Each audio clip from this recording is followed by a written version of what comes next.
हृदय वीणा ओंकारना ओम दृश्य वीणा अक्ष वीणा जयकारना सुरवि कवि कवि हृदय गणति कवीना सुप्रभात सर्वदाता हृदय गण प्रथमः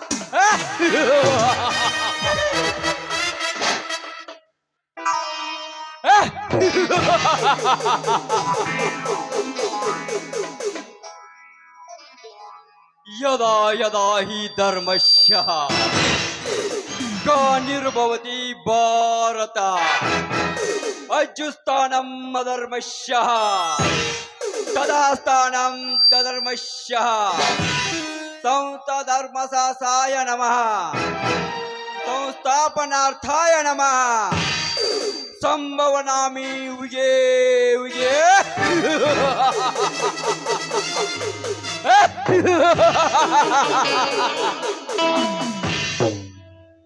ಈ ಜಗದಲ್ಲಿ ನಮ್ಮಂತ ನಾಯಕರು ಹುಟ್ಟುವುದಂದ್ರೇನು ಈ ಜಗದಲ್ಲಿ ನಮ್ಮಂತವರ ಅಟ್ಟಹಾಸದಿಂದ ಮೆರೆಯುವುದಂದರೇನು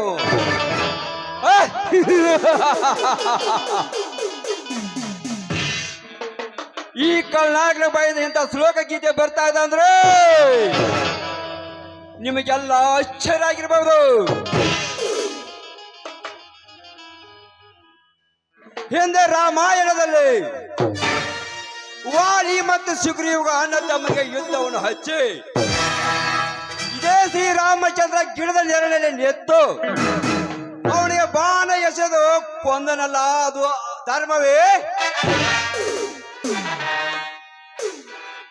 ಇದೇ ಬಾರ್ಬಕರಿನು ಶ್ರೀಕೃಷ್ಣ ಪರಮಾತ್ಮ ಅದೇ ಯುದ್ಧ ಮಾಡಬೇಕಂತ ಹೇಳಿ ತಾಯಿಗೆ ವಚನವನ್ನು ಕೊಟ್ಟು ಅದೇ ಬಾರ್ಬಕ ಯುದ್ಧಕ್ಕೆ ಬರ್ತಿರುವಾಗ ಆ ಶ್ರೀಕೃಷ್ಣ ಪರಮಾತ್ಮ ಒಂದು ಬೇರೆ ವೇಷದಲ್ಲಿ ಬಂದು ಯಾರ ಸೋಲುತ್ತಾರ ಅವರ ಕಡೆ ಯುದ್ಧ ಮಾಡ್ತಾರೆ ಅಂತ ಹೇಳಿದ್ದಕ್ಕಾಗಿ ಆ ಬಾರ್ಬಕ ರುಂಡವನ್ನು ತೆಗೆದಿದ್ದು ನ್ಯಾಯವೇ? ಚರ ಮತ್ತು ಭೀಮ, ಜರಾಸಂಧ ಭೀಮ ಗದಾ ಯುದ್ಧದಲ್ಲಿ ಆ ಗದಾ ಯುದ್ಧ ನಡೆಯುವ ಸಂದರ್ಭದಲ್ಲಿ ಶ್ರೀಕೃಷ್ಣ ಪರಮಾತ್ಮ ಕಬಡ್ಡಿ ಕಾರಸ್ಥಾನವನ್ನು ಮಾಡಿ ಆ ಯುದ್ಧವನ್ನು ಇಬ್ಬರು ನೇರವಾಗಿ ನಡೆದ್ರು ನೋಡಕ್ಕಾಗದೆ ಆ ಶ್ರೀಕೃಷ್ಣ ಪರಮಾತ್ಮ ಕಣ್ಣ ಸೊನ್ನೆಯನ್ನೇ ಮಾಡಿ ಒಂದು ಕಟ್ಟಿಗೆ ತೆಗೆದು ಹರಿದು ಒಂದು ಭಾಗವನ್ನು ಈ ಕಡೆ ಹೋಗೋದು, ಒಂದು ಭಾಗವನ್ನು ಈ ಕಡೆ ಹೋಗೋದು. ಆ ಜರಾಸಂಧನವನ್ನು ಪ್ರಾಣ ತೆಗೆದು ಇದು ಧರ್ಮವೇ? ಕರ್ಣ ಮತ್ತ ಅರ್ಜುನ ಯುದ್ಧ ಮಾಡುವ ಸಮಯದಲ್ಲಿ ಕರ್ಣನ ಗಾಳಿ ಭೂಮಿಯಲ್ಲಿ ಹುಡುಕಿದಾಗ ಆವಾಗ ಕಪಟಕಾರಸ್ಥಾನಿ ಕೃಷ್ಣ ಅರ್ಜುನಿಗೆ ಬೆಳ್ಳ ಬಾಣವನ್ನು ಉಯ್ಯ ಅಂತ ಹೇಳಿದ್ದು ಧರ್ಮವೇ? ಇಂಥ ಕಲಿಯುಗದಲ್ಲಿ ನಮ್ಮಂತ ಕಲ್ಯಾಣ ಹುಟ್ಟುದಿರು, ಇಂಥ ದೇವರು ಬಂದು ನಮ್ಮಂತವ್ರು ಮಟ್ಟ ಹಾಕೋದಂದ್ರು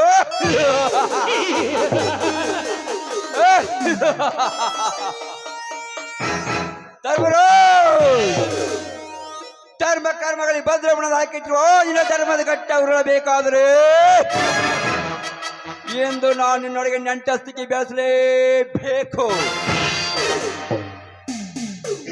ಅಂದು ನನ್ನ ಹಿರಿಯಕ್ಕನ ದೇಹವನ್ನು ನಿನಗಾಗಿ ಮೀಸಲಿಟ್ಟಿದರು, ಅವರ ಕೊನೆಗೆ ತಾಳಿಯನ್ನು ಕಟ್ಟದೆ ಚಿಂತೆ ಎಂಬ ದಲ್ಲೂರಲ್ಲಿ ಅವರ ಪ್ರಾಣ ಕಿತ್ತೆಸರಿ ಅಂದಾಗ ಅದರ ಸೇಡ ತೀರಿಸಿಕೊಳ್ಳಲೇಬೇಕು. ಇದೇ ನಾನು ನಿನಗೆ ಹಾಕುತ್ತಿರೋ ಮೊದಲನೆಯ ಸವಾಲ್. ಅಣ್ಣನ ಒಳ್ಳು ಬಂಗಾರದ ಕಲ್ಲಂದ ನಂಬಿರುವ ನಿನ್ನ ಅಣ್ಣ ತಮ್ಮಂದಿರನ್ನು ಕೈವಶ ಮಾಡಿಕೊಂಡು ನಂತರ ನಿನ್ನ ಸೊಸೆ ಗಿರಿಜೆಯನ್ನು ನನ್ನ ಅಡಂಬರದವರಿಗೆ ನನಗೆ ಮಾಡಿಕೊಂಡು ನಂತರ ಅವರ ಕೈಯನ್ನು ಹಿಡಿದು ವಿರಾಜಮಾನಾಗಿ ನಿಂತು ನಿಮ್ ಎಲ್ಲ ಆಸ್ತಿಯನ್ನು ಸರ್ವನಾಶ ಮಾಡದಿದ್ದರೆ ನನ್ನ ಹೆಸರು ಧನಿಕರ ಒಡೆಯ ಧನ್ರಾಜ್ ಅಂತ ಕರೆಯಬೇಡ.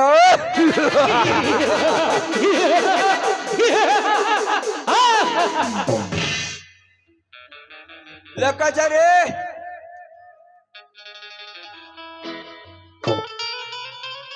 ಲೆಕ್ಕಾಚಾರಿ, ಏನ್ ಕೆಲಸ ಮಾಡ್ಲಕತ್ತಿದೆವು?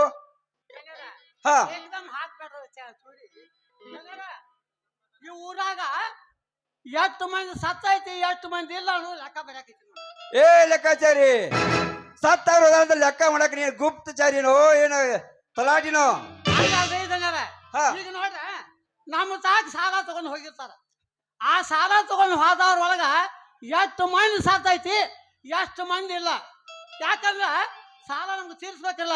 ಆ ಸತ್ತವ್ರ ಮುಂದೆ ಅವ್ರ ಮಕ್ಕಳಾಗಲಿ ಅವ್ರ ಹೆಂಡ್ರಾಗಲಿ ವಾಸ ಆಡ್ಬೇಕ್ರಿ. ಅದಕ್ಕೆ ಖಾತೆ ಬುಕ್ ಎಲ್ಲ ಹರಿದಾಗಿತ್ತು. ಆ ಖಾತೆ ಬುಕ್ ಸಾಲಗಾರ ಹೆಸರು ಬರಾಕತ್ತ. ಅದರಲ್ಲಿ ಆ ಧರ್ಮರಾಜ್ ಅವ್ರ ತಂದೆ ಮಾಡಿಕೊಂಡು ಬಂದ ಇವರೆಲ್ಲ ಅಚ್ಚುಕಟ್ಟಾಗಿದೆಯಾ? ಹೌದ್ರಿ ಜನ. ಆ ಹಿಂದಕಲೆ ದೊಡ್ಡ ಜನರ ಆಯಿಲ್ ಮಿಲ್ಲ ಅಡಚಗಡಿ ಹಾಕುವಾಗ 1 ಲಕ್ಷ ರೂಪಾಯಿ ಧರ್ಮರಾಜ ಕೊಟ್ಟ ಸಹಾಯ ಮಾಡಿದ್ರಿ.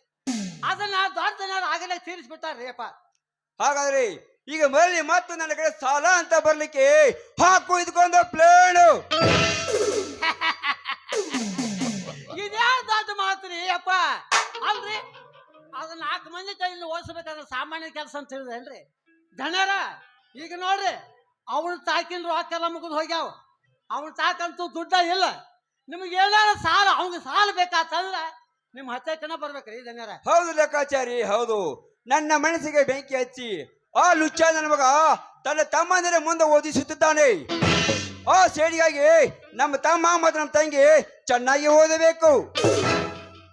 ಜನರ ಅಲ್ರಿ ಅಲ್ಲಿ ನೋಡ್ರಿ ನೆನೆಸ್ಕೊಂಡ ಬಂದ ಬಿಟ್ಟು ನೋಡ್ರಿ ಅಲ್ಲಿ.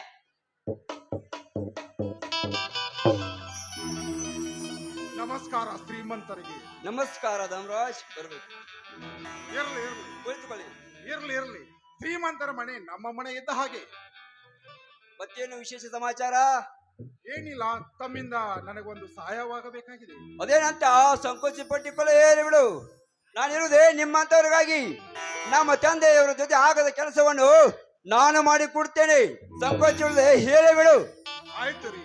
ನನ್ನ ತಮ್ಮಂದಿರು MA BEd PUC BSc ಹಾಗೂ ನನ್ನ ಸೊಸೆನೂ PUC ಓದುತ್ತಿದ್ದಾರೆ. ಅವರ ಎಲ್ಲರಿಗೂ ತುಂಬಾ ಹಣ ಬೇಕಾಗಿ ಹತ್ತಿದೆ. ಕಾರಣ ನನಗೆ 20,000 ಹಣ ಕೊಟ್ಟು ಪುಣ್ಯ ಕಟ್ಟಿಕೊಳ್ಳಿ. ಚೇಚ, ಇದ್ಯಾವ ದೊಡ್ಡ ಮಾತು? ನಿಮ್ಮ ಸಹಾಯ ಸಹಕಾರದಿಂದಲೇ ನಾನು ಜಿಲ್ಲಾ ಪಂಚಾಯತ್ ಅಧ್ಯಕ್ಷನಾಗಿದ್ದೇನೆ. ಇದೆಲ್ಲ ಇರ್ಲಿ, ನಾನು ಹಣವನ್ನು ಕೊಟ್ಟು ನಿಮ್ಗೆ ಸಹಾಯವನ್ನು ಮಾಡುತ್ತೇನೆ. ನೀವೇನು ಚಿಂತೆ ಮಾಡಬೇಡಿ. ಹಾ ಲೆಕ್ಕಾಚಾರಿ, ಜನರ ಈಗ ನಿಮ್ಮ ಹಣದ ಜವಾಬ್ದಾರಿತವಾಗಿ ನಾನು ಹೊಲ ಅಥವಾ ಮನೆಯ ಕಾಗದ ಬರೆದು ಕೊಡುತ್ತೀನಿ. ಈಗ ಅವಸರದಲ್ಲಿ ಹಾಗೆ ಬಂದಿರುವೆ, ಅದಕ್ಕೆ. ಇರ್ಲಿ, ಇದೇನು ದೊಡ್ಡದಲ್ಲ. ನಾಳೆ ಬಂದೆ ಬರೆದು ಕೊಡುವಂತೆ. ಲೆಕ್ಕಾಚಾರಿ, ಜನರ ಇವ್ರಿಗೆ 20,000 ಹಣವನ್ನು ಕೊಟ್ಟು ಕಳಿಸಿಬಿಡಿ ಇವರನ್ನ. ಆಯ್ತು ಜನರ. ತುಂಬಾ ಉಪಕಾರವಾಯ್ತು ಶ್ರೀಮಂತರೇ. ನಿಮ್ಮಿಂದ ನಮ್ಮ ತಮ್ಮಂದಿರು ವಿದ್ಯಾವಂತರಾದರೆ ಅಷ್ಟೇ ಸಾಕು. ನಾಳೆ ಬಂದು ತಪ್ಪದೆ ಆಸ್ತಿಯ ಉತ್ತಾರ ಜೊತೆಗೆ ಬರೆದು ಕೊಡ್ತೀನಿ. ನಾನಿನ್ನು ಬರ್ತೀನಿ ಶ್ರೀಮಂತರೇ. ನಮಸ್ಕಾರ.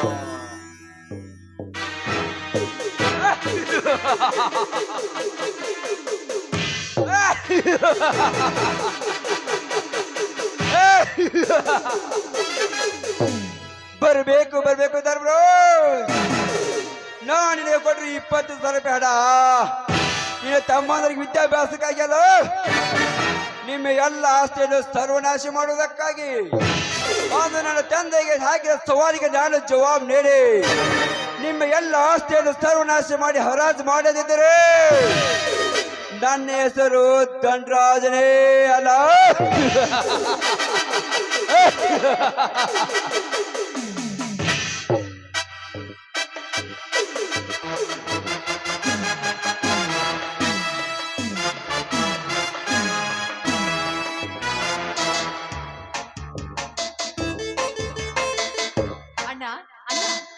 ನಾನು PUCಯಲ್ಲಿ ಫಸ್ಟ್ ರ್ಯಾಂಕ್ ಮಾಡಿದ್ದೇನೆ.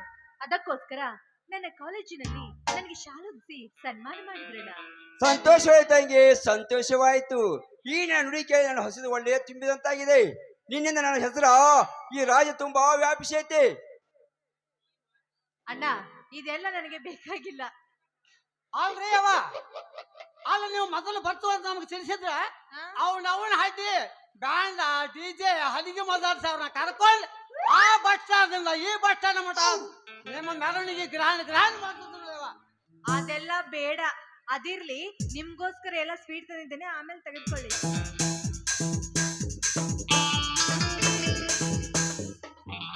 ಈಗಿನ ಸಿಹಿಗೆ ಅಂತ ನಿನ್ನ ಬಾಳು ಸಿಹಿ ಆಗ್ಲಿ. ಆಯ್ತು ಅಣ್ಣ, ನಿನ್ನ ಆಸೆ ಅಂತ ನನ್ನ ಆಸೆ. ನೀನು ನನ್ನ ತಂದೆಗೆ ಕೊಟ್ಟಿರುವ ಮಾತನ್ನು ಡಿಗ್ರಿ ಅಂತೆ ಮುಂದೆ ಮದುವೆಯಾಗಿ ಪದವಿಗಳನ್ನು ಮುಗಿಸಿ ದೊಡ್ಡ ಅಧಿಕಾರಿಯಾಗಿ ಬಂದು ಈ ನಾಡನ್ನು ಬೆಳಗಿಸುತ್ತೇನಣ್ಣ. ನಿನ್ನ ಮೇಲೆ ಆಣೆ ಮಾಡಿ ಹೇಳುತ್ತೇನೆ, ಬೆಳೆಸುತ್ತೇನಣ್ಣ, ಬೆಳಗಿಸ್ತೇನೆ.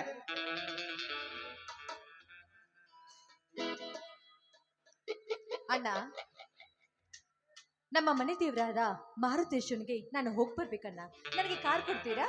ಹೌದು ಅಣ್ಣ, ರ್ಯಾಂಕ್ ಬಂದರೆ ದೇವರ ದರ್ಶನಕ್ಕೆ ಬರ್ತೀನಿ ಅಂತ ತಂಗೆ ಹರಿಕೆ ಹೊತ್ತಿದ್ದಾಳಣ್ಣ. ಹೋಗಿ ಬರ್ತೇವೆ. ಹುಂಬಾ ಏ ಹುಂಬಾ,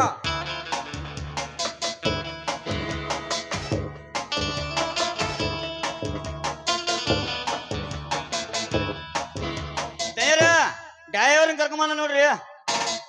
ಇವನೇನ ಡ್ರೈವರ? ಇವ್ರ ಡ್ರೈವರ್ ಇವ್ರ. ನಾವರೇ ಹೊಂಬ ಹಾ ನೀವು ಡ್ರೈವರ ಮತ್ತೆ ಹೆಂಗ ಕಾಣ ನಿನಗವ? ಮಾಡಿದ್ರಿ ನನ್ನ ಅವನು ಪಡ ಮಾಡೋದಕ್ಕೆ ಕಾಣಕತ್ತ. ಏನೋ ಕೋಣ ಮೇಸ್ತಾರೋ ಅಲ್ಲೇ 12 ವರ್ಷ ಡ್ರೈವರಿಗೆ ಮಾಡಿದನ್ನ. 12 ವರ್ಷ ನೀ 12 ವರ್ಷ ಮೊನ್ನೆ 6 ತಿಂಗಳು ಒಂದು ಗಾಡಿ ಹೊಡಿತಾನ. 6 ತಿಂಗಳು ಒಂದು ಹೊಡೆದ ಗಾಡಿ ಬಿಟ್ಟಿದ್ದಾನೆ. ಅದನ್ನ 6 ತಿಂಗಳು ಹೊಡೆದ ಬಿಟ್ಟು ಹೊಸ ಗಾಡಿ ತರಕ್ ತಯಾರ ಇದ್ದಾನ. ಏನು 3 ತಿಂಗಳು ಹೊಸ ಗಾಡಿ ತರವ? ಮತ್ತೇನ ಅಲ್ಲೇ ಹೊಂಬ ಅಲ್ಲ ನಮ್ಮ ಕಡೆ ಇವನ ಏನ ಗಾಡಿ ಹೊಡ್ಯಾಕ ತಗೊಂಡ್ ಏನ ವರ್ಣನೆ ಮಾಡಕ್ ಮತ್ತೇನ್ ನಿನ್ನ ಹೊಡ್ಯಾಕ ತಂದ ನೀನು? ಗಾಡಿ ಹೊಡ್ಯಾಕ ತಂದ ಅವನ. ಮಂಜ ನಾಡ ಮಂಜಾನ ಮಗನ ಅಲ್ಲೇ ಇವನು ಪಗಾರ ಕೊಡದೆ ಇರ್ತಾರ ಅಂತಿದೆ ಮಗನ. ಪಗಾರ ಕೊಡ್ಬೇಕು ಮೊದಲ ಅವಂದ. ಮೊದಲು 10 ಶಿವನ ಗಾಡಿ ಹೊಡ್ಯಾಕ ಗಾಡಿ ಹೊಡ್ಯಾಕ ಕತ್ತನ್ನ ಕಡೆ ಗಗನ ಮಗನ ನೋಡಪ್ಪ. ನಮ್ಮ ಗಾಡಿ ಹೆಂಗ್ ಬೇಕಲ್ಲ, ನಿಮ್ ಗಾಡಿ ಎಸನಿ ಮಾಡಲ್ಲ. ನಿಮ್ ಗಾಡಿ ಎಸನಿ ಮಾಡಲ್ಲ ಸಾವುಕಾರ. ನಮ್ ಗಾಡಿ ಅದ 12 ಮಾಡಲೈತಿ. 12 ಮಾಡ್ಲೈತಲ್ಲ. ನಾವು ಹಳಿ ಗಾಡಿಯನ್ನು ಹೊಡೆದು ಯಾವತ್ತು ಹೊಸ ಗಾಡಿ ಅನ್ಕ ಹೊಡೆಯೋದು ಬಿಟ್ಟಿದೆವು. ಈಗ 6 ತಿಂಗಳಿಗೆ ಹೊಡೆದ ನಾನು ಒಂದು ಗಾಡಿ ಬಿಟ್ಟಿದ್ದೇನೆ. ಇನ್ನೇನೈತಿ, ಹೊಸ ಗಾಡಿ ಅನ್ಕ ಹತ್ತಂಗಿಲ್ಲ. ಹಳಿ ಗಾಡಿ ಹೊಡಿತಾನ ಕರೆ ಟೇರಿಂಗ್ ಸಡ್ಲಿರ್ಬೇಕು, ಗೇರ ಕಲೈಚ ಎಲ್ಲ ಸರಿಯಂಗಿರ್ಬೇಕು, ಸಡ್ಲಿರ್ಬೇಕು. ನಮಗ್ ವಜ್ಜೆ ಹರಿಬಾರ್ದು ಅಂದ್ರೆ ನಿಮ್ ಗಾಡಿ ಹೊಡಿತಾವ. ಹೊಡೆದ ಸರಿಯಾಗಾಯ್ತು. ನಿನ್ ಲೈಸೆನ್ಸ್ ಅದಾವಿಲ್ಲ? ಇವ್ರದ್ರ ಪಗಾರ ಮಾತಾಡಲ್ಲ. ತೆಗ್ಸಿದನ್ನ ಏಸ ಲೈಸೆನ್ಸ್? 12 ನಮ್ ಲೈಸೆನ್ಸ್. 12 ಏಸ್ ಕಳ್ಕೊಂಡಿ, ಏಸ್ ಬರೋದು ಹೊಸದಕ್ಕೆ ಒಂದ್ 5 ಉಳ್ತಾವ, ಒಂದ್ 5 ಹೋಗಿದಾವ. ಹೋಗಿದಾವು. ನಿನಗೆ ತಿಂಗಳಿಗೆ 20,000 ಹಣ ಕೊಡ್ತೀನಿ. ನಿನ್ನೆ ನಮ್ಮ 2 ಕಣ್ಣಾಗಿರುವಾಗ ಚಂದ ಗಾಡಿ ಓಡಿಸು. ನೀವು ಓಡಿಸಿದ್ರೆ ಹೊಸ ಡ್ರೈವರ್ ತಗೊಂಡ್ಬರ್ತೀನಿ. ಇನ್ನೊಂದು ತಾಸಿನಾಗ ಹೊಳಿ ಕಡೆ ಈಗ ಮೊನ್ನೆ ನಮ್ದಟ್ಟ ಕಾಲ ಆಕ್ಸಿಡೆಂಟ್ ಆಗಿ ಇಲ್ಲೇ ಬಸ್ ಸ್ಟ್ಯಾಂಡ್ ಮ್ಯಾಗ ಹಳಿ ಗಾಡಿ ಹೊಡ್ಯಾಕ ಬಂದಿ. ಇಲ್ಲಿ ಕಾಲ ನೊಣ ಇರಿವಿ ಕೂಡಿ ಆಕ್ಸಿಡೆಂಟ್ ಆಗಿ ಅವ್ರು ನಮ್ಗೆ ಇದಕ್ ಪಡದ. ಈಗ ನಮಗ ಆಕ್ಸಿಡೆಂಟ್ ಆಗೈತೆ ಅಂದಟ್ಟು ಆಪರೇಷನ್ ಮಾಡ್ಸಾಕ ಈಗ ಡಾಕ್ಟರ್ಗಳಿಗೆ ಹೇಳಿನಿ. ನಾಳೆ ಕರ್ಕೊಂಡು ಹೋಗ್ತದ ಮತ್ತ ಅದಕ್ಕ ಹಣ ಕೊಡ್ರಿ ಒಂದ್ ತೊಡೆ 10 ಗಾಡಿ ನಾಳೆಗೆ. ಅಲ್ಲೇ ಕುತ್ಬು ಸರ್ ಅದಾರ ನೋಡಿ, ಕೇಳಿ ಕೊಡ್ತಾರ. ಆಯ್ತು, ನೀನೇ ನಮ್ಮ ಕೊಡ್ತೀನಿ, ಹೋಗಿ ಬಿಡು. ಅಡ್ವಾನ್ಸ್ ಎಷ್ಟು ಕೊಡ್ತಾರ ಈಗ? ಮಗನ ಹೊಂಬ ಹೋಗುದು ನೀ ಅದು ಬಂಗ್ಯಾನ ಮಗನ. ಮತ್ತೆ ಯಾರ ಹಿಂಗ್ರಿ ಅವ್ರನ್ನ ಕರ್ಕೊಂಡು ಹೋಗ್ಕವ್ ನಾವ ಅಣ್ಣ. ನೋಡ ಈಗ ಅಡ್ವಾನ್ಸ್ ಗಾಡಿ ಕೊಡ್ರಿ ಸಾವ್ಕಾರ. ನಿಮ್ಮ ಅವನ ಪಾಲಸ ಗಣಪತಿ ಗುಡಿ ಸಾಕ ನಿಮ್ಮ ಅವನ್ ಚೆಕ್ನಾಗ ಹೋಗಿದ್ದೀನಿ ನೋಡಿ. ಗಾಡಿ ನಾ ಹೊಡಿಕೆ ಹೋಗ್ಮ. ಅಣ್ಣ ದಯವಿಟ್ಟು ಈ ಡ್ರೈವರ್ ಮಾತ್ರ ಕಳಿಸ್ಬೇಡಿಯಪ್ಪ. ಬೇರೆ ಡ್ರೈವರ್ ಯಾರಿದ್ರು ಕಳ್ಸು. ಕಳಿಸ್ತೀನಿ. ಮತ್ ನಾ ಬದಾಮಿ ಮುಟ್ಬೇಕ. ಅದಕ್ಕ ಏನ್ ಚಿಂತೆ ಮಾಡಕ್ ಹೋಗೋಣ ತಂಗಿ. ಹೊಸ ಡ್ರೈವರ್ ಏಕ್ ನಂಬರ್ ಕಳಿಸ್ತಾನ. ಮತ್ ಇಲ್ಲೇ ಸಾವಳಿಗೆ ಇರಿಸ್ಕೊಬೇಡ ನನ್ನ.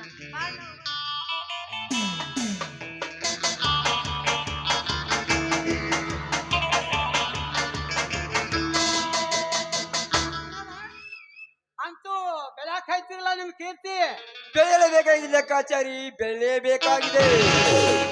ನಮ್ಮ ತಂದೆ ಮನಸ್ಸಿಗೆ ಬೆಂಕಿ ಹಚ್ಚಿ ನನ್ನ ಎದೆಯಲ್ಲಿ ಉರಿ ಹಚ್ಚಿ ತಮ್ಮನನ್ನು ಮುಂದೆ ಉಳಿಸಿದಲ್ಲ ಆ ಸೇನೆ ತೀರಿಸಿಕೊಳ್ಳಕ್ಕಾಗಿ ಅವನ ಅಂಶವನ್ನು ನಿರ್ವಾಶ ಮಾಡಲಿಕ್ಕೆ ನನ್ನ ಹೆಸರು ಧನರಾಜನೇ ಅಲ್ಲ.